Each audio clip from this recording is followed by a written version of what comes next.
Big ka-ching in the cruise business, specialty cruises. 4 or 7-day trips based on a theme or special interest, sports, bird watching, bridge.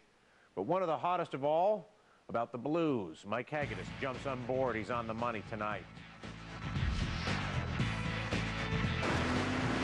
As you head to the ship anchored off Cabo San Lucas, the pictures that come to mind when you say cruise are these. A lot of laying around in the sun or soaking in the hot tub, and of course, food. But this trip is going to be a little different because this is the legendary Rhythm and Blues Cruise. It's hands down the best gig on the planet. This, the second of 2 in 2006. The first, its usual Caribbean route, and now a 4-day jaunt from San Diego to Cabo San Lucas and back. The first for the company on the West Coast and sold out. We have ports of call, but who cares? There are 70 performances by 19 different musicians or bands over the 4 days. There's even and throw that in a cooking demo for some of that southern fried blues food. It is a blues immersion, something that this particular music genre and its fans don't get a lot of. There's 2 things you got to do in this country. You got to go to Mardi Gras, and you got to do the legendary Rhythm and Blues Cruise. Blues fans are not fair-weather people.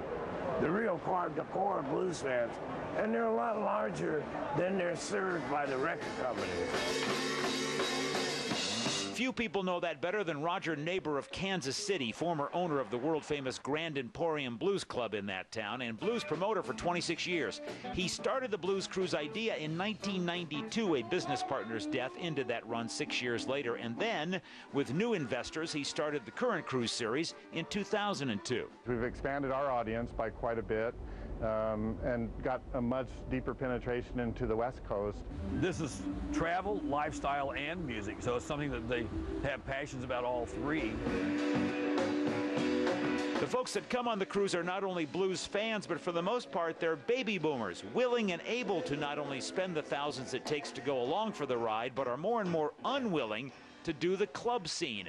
They love the music, but they would rather come out here and see 19 acts in a week. They'll get their fill for several months.